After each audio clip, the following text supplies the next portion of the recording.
네, 안녕하세요. 반갑습니다. 오늘은 라이보 금리의 종결과 소포에 기반한 레버리지 계약 변경에 대한 이야기를 통해서 우리 TMF 투자를 하는 데 있어서 참고해야 될 만한 이야기를 조금 공유해 보려고 합니다. 제가 TMF 투자에 대한 아이디어를 공유하면서부터 많은 분들이 금리 인하가 본격화되지 않았기 때문에 지금 시기상조가 아니냐라는 식의 조언을 많이 해주시는데요. 누누이 강조를 드리지만 본격적으로 10년물 시장금리가 움직이는 거는 연준의 기준금리 인하 이전에 움직입니다. 여러 지표상으로 뚜렷하게 반복되는 패턴을 확인을 했고, 우리가 시장금리라고 얘기하는 거대하게 움직이는 채권금리와 버금가는 규모의 이 선물시장이 있거든요. 한마디로 미국 국채 10년물 수익률을 예상할 수 있는 대표적인 시장이 뭐냐라고 한마디로 물어본다면 유로달러 선물이라고 할 수가 있습니다. 그러니까 유로달러 선물 시장이죠. 이 말은 곧 미국의 기준금리를 전망을 해서 거래가 이루어지는 선물 시장이라고 보시면 되고요. 시장에서 평가하는 현재의 연준의 기준금리의 방향, 스탠스가 어떠냐를 알 수 있는 그런 시장이라고 보시면 됩니다. 이 규모가 적지 않죠. 사실상 미국 국채 시장과 버금갈 정도로 규모가 엄청나게 큰 시장이고요. 하루 거래량이 무려 3조 달러에 이를 정도로 적지 않은 규모입니다. 물론 제가 영상 뒷부분에 말씀을 드리겠지만 이 유로달러 선물 시장이 결국에는 라이보 금리 종결과 맞물려서 유동성이 조금 축소된 경향이 있습니다. 이런 부분까지 한번 다 같이 살펴볼 텐데요. 궁극적으로는 이 연준과 대척점에 있다고 할 수 있는 이 시장 금리를 말할 때는 대부분 지금 이 유로화가 아니고 유로달러 선물 시장을 얘기를 하는 거고요. 헷갈리시는 게 유로달러라고 하면 유로와 달러의 환율을 떠올리시는 분들이 있지만 그게 아니고 미국 이외에서 유통되는 달러를 말하는 겁니다. 기본적으로는 3개월 만기 기초 자산으로 선물 파생 시장이 형성된 것인데요. 금리가 이제 오르거나 내릴 때 리스크 헤지를 위한 목적으로 거래가 많이 이루어집니다. 그러니까 주식 투자하시는 분들도 금리 변화에 따른 유동성 예측을 하실 때 많이 보시는 분들이 계시고요. 그러니까 유로달러 선물 간 이런 스프레드가 확대되냐 축소되냐, 즉 이 얘기를 통해서 이 미 연준의 금리 인상을 할 거냐 인하를 할 거냐에 대한 가능성을 시장은 어떻게 보고 있는지 그 지표로 활용을 할 때 쓰는 시장입니다. 그러니까 무위험 차익 거래를 위한 높은 수익률을 올리기 위해서는 연준의 기준금리를 민감하게 들여다봐야 되는데 그 상당히 연동성이 높은 그런 시장이라고 볼 수가 있고요. 3개월 라이보 금리는 연준 정책 금리를 거의 그대로 따르고 있죠. 그러니까 만기별로 지금 유로달러 선물 가격이 이제 하락한다라는 것은 금리가 오를 것이라고 판단을 하는 것이고 유동성이 회수되는 그런 의미를 갖고 있습니다. 그러니까 유로달러 선물 가격이 상승한다면 지금 상승하죠. 상승한다면 금리가 내리고 유동성이 확대될 것이다 라고 이제 해석을 할 수가 있는 거고요. 요거를 좀 간단하게 설명드리면 이 100에서 요 뒤에 숫자를 빼면 됩니다. 94.9275를 빼게 되면 이 3개월 라이보 금리가 나오는 거고요. 대략적으로 지금 13년 3월 기준으로 놓고 봤을 때 3개월 라이보 금리는 5%, 정확하게는 5.07%가 되는 거죠. 그런 식으로 라이보 3개월 금리와 이제 시장의 전망 수익률을 이렇게 계산을 하고요. 이게 이제 중요한 것은 이 수익률 곡선을 이제 들여다보시게 되면 이제 2024년을 기준으로 해서 2024년 3월과 이제 6월 정도를 보게 되면 커브가 순탄하게 이어지는 것을 이제 확인할 수가 있는데 그 뒤로는 쭉 상승을 하고요. 그러니까 결국에는 시장은 유로달러 선물 시장은 패드의 금리 인상이 오래 지속되지 못할 것이다라는 것에 베팅을 하고 있는 의미고요. 14년 하반기에는 인버전이 나타난다라는 게 이제 핵심입니다. 이게 이제 계속 시기가 앞당겨지고 있다라는 게 이제 주요 골자겠죠. 결국엔 연준의 금리 인상은 지금의 범주를 넘어서 지속되기 힘들다. 이것에 세상에 많은 자금이 베팅을 하고 있다. 이렇게 보시면 될 것 같고요. 이게 이제 지금 선물 가격에 반영이 되고 있다. 이렇게 볼 수가 있고요.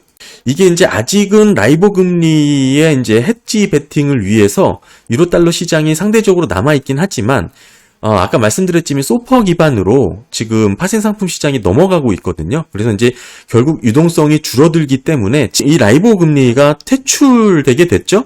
그러니까 유로달러 시장도 동시에 이제 약화되는 분위기가 있습니다. 유로달러 선물 시장이 유동성이 좀 약화되고 결국에는 지금 소퍼 선물로 넘어가는 과정에 있는데요. 이게 지금 어느 정도 그 대체가 가능한지에 대해서는 의견이 좀 분분합니다, 사실. 금리를 한 차례 올렸다가 실패한 적이 있었습니다.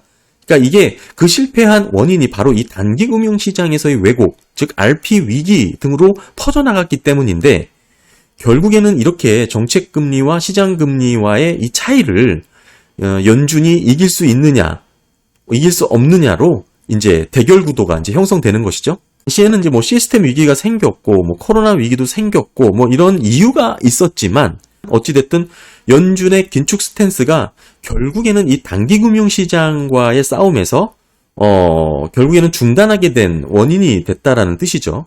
이미 우리는 한번 경험이 있었죠. 이런 사례가. 지금 연준의 금리 인상은 두 번째입니다. 2008년 이후에 지금 두 번째 도전이고요. 당시에도 주장은 똑같았어요. 고용시장이 강하다라는 논리는 그때나 지금이나 똑같은 주장이 나오고 있는 상황이고요. 라이보 금리는 분명 달러의 자금, 유동성을 나타내는 금리였습니다. 그러니까 대표적으로는 단기물은 연준의 기준금리를 추종을 했고요. 여기서 중요한 건 연준의 기준금리라는 것은 목표금리죠. 미국채 수익률과 상관성이 상당히 높았습니다. 2023년 6월에는 이제 라이보 금리의 폐지를 앞두고 있는 것이죠. 그런 의미에서 본다면 이 지금 현재 유로달러 선물 시장이 앞으로도 지금 소파 선물로 이어질지는 뭐 그때 가봐야 될 것 같고요. 미래의 금리를 해지하는 목적은 사실 이 라이보 금리와 사실 맞거든요. 그러니까 하루짜리 짧은 금리라고 할 수 있는 이 소퍼 금리랑은 본질적으로 조금 괴리율을 가질 수밖에 없다라는 단점이 지금 드러나고 있는 상황입니다. 지금 23년 6월 30일 기준으로 라이보 금리가 폐지를 앞두고 있습니다. 수년간의 조작 스캔들이 있었죠. 라이보 기준금리가 사용되는 금융거래의 규모가 너무나 방대했기 때문에 그렇습니다. 중요한 것은 오랫동안 국제금융거래 기준으로 사용되던 이 라이보 금리가 종결됨으로 인해서 지금 매끄럽게 넘어가고 있지 않다라는 게 이제 핵심인 거죠. 대체적으로 보면 어느 정도 이 파생상품 거래는 어느 정도 잘 넘어가고 있는 모습이 나타나고 있는데요. 다만 이 계약 조건을 전환하는 과정이 필요한 협상, 즉 레버리지 계약들은 이 대출 기관들과의 충돌이 불가피해 보이는 상황이 연출되고 있습니다. 여기에 남아있는 엄청난 빅딜의 이해관계가 상출된다라는 뜻이죠. 한 영국은행에 의하면 약 2조 달러 수준의 라이보 금리 연계 레버리지 계약이 아직 협상이 마무리되지 않았다고 보고 있는데요. 결국에는 이 레버리지 계약건이 지금 차주와 대주들 간의 갈등으로 인해서 불가피하게 대립점을 찾지 못한다면 충돌이 생길 수도 있는 대목이라고 볼 수 있습니다. 즉, 이 소퍼와 라이보의 가격 차이가 있습니다. 이 소퍼는 미 국채의 담보물이죠. 그러니까 오버나잇 1일물 금리이기 때문에 위험 리스크죠. 하지만 지금 라이보 같은 경우에는 신용 리스크도 포함을 했었어요. 이게 대표적인 차이죠. 그러니까 같은 기간이라고 하더라도 이 라이보 금리 자체는 신용 스프레이드를 포함했기 때문에 당연히 지금 소퍼보다는 높은 금리를 측정을 했습니다. 하지만 지금은 소퍼로 조정이 되면서 이 신용 리스크가 빠지다 보니까 금리 인덱스에서 뭔가를 플러스 알파를 더 줘야 되는 상황이 벌어진 것이죠. 이 협상의 과정이 지금 진행되고 있고요. 소퍼의 전환 과정에서 투자자들에게 불리한 조건으로 진행되는 것인지, 이게 지금 뉴욕 연은에게 불만이 많은 시장 참여자들의 투자자들의 지금 현 상황입니다. 사실상 지금 연준은 이 소퍼로 라이보 금리를 대체하고자 지금 다양한 노력을 펼치고 있고 지금 사활을 걸고 있습니다. 다만 이 소퍼가 가지고 있는 가장 큰 문제점은 오버나잇 금리라는 사실인 것이죠. 그러니까 소퍼에 기반한 것은 이 RP, 레포라고 부르는 국채의 환매 거래에 적용되는 금리이기 때문에 여기에는 위험 리스크만 포함이 되어 있죠. 그러니까 부도 위험이 있는 민간용, 은행이라고 하지만 어찌됐든 이 신용이라는 리스크를 포함해야 되기 때문에 이 부도 위험에 대한 신용 리스크가 빠져 있다라는 점에서는 무리가 있다라고 지금 얘기를 하고 있는 겁니다. 한마디로 지금 기간에 대한 이자율은 반영을 했지만 신용에 대한 리스크는 반영하지 못하고 있다라는 게 주요 골자죠. 그래서 궁극적으로는 지금 현재 보고 있는 이 유로달러 선물 시장 자체도 물론 지금 당장 시장에서의 참여자들의 미 연준의 금리 인상은 지속되지 못할 것이고 하락할 것이다라고 전망을 하고 있지만 유동성이 축소되고 있는 시장에서의 이 지표를 뭐 그대로 받아들이기에는 조금 한계가 있다라는 게 제 개인적인 생각인 거고요. 뭐 그럼에도 전체적인 아직 상대적으로 규모가 적지 않다라는 점에서 유의미하다라고는 볼 수 있습니다만 예전만큼은 덜하다라고 조금 볼 수가 있습니다. 그래서 지금 이 유로달러 선물 시장을 대체하고자 연준은 기간물 소퍼라고 하는 텀 소퍼를 만들었죠. 근데 여기도 사실은 리스크 위험의 반영이 정확하지 않다라는 게 지금 시장에서의 대체적인 분위기고요. 그런 와중에 지금 행정공제회가 CLO에 투자를 했답니다. 한 1,900억 정도의 규모로 투자를 했다는데 상당히 글쎄요. 이게 지금 좋은 투자 방법인지 잘 모르겠고요. 일단은 지금 이 CLO라고 하는 게 아까 말씀드린 대로 라이보 금리 폐지를 앞두고 이제 계약 조건을 협상하는 과정에서 불가피하게 문제가 드러날 수 있는 상품이기 때문에 좀 주저되죠. 우려되는 부분이 있습니다. 보시면 이 지금 만기가 도래하지 않은 지금 CLO 발행이 역사상 가장 많은 수치를 기록을 하고 있는데요. 이 CLO라는 게 사실 대출채권 담보부 증권이죠. 근데 이 중에서도 사실 기업용에 조금 특화된 부분이 있습니다. 그러니까 부실 기업에 돈을 투자한 채권이라고 보시면 좀 쉬운데요. 여기에 기초자산을 두고 지금 투자를 하는 공기금, 연기금, 공제회, 아까는 또 행정안전부인가요? 행정공제회가 있었는데 상당히 우려가 된다고 저는 좀 보여지고요. 아까 말씀드린 이 레버리지론에 있어서 이 레버리지 계약 변경, 그러니까 라이보 금리 종결로 인해서 소프에 기반한 레버리지 계약 변경에 대한 부분은 지금은 달러 시장에서 뭐 비슷한 방식으로 지금 시도하고 있는 과정이기 때문에 상당히 예의주시를 해야 된다라고 지금 보고 있고요.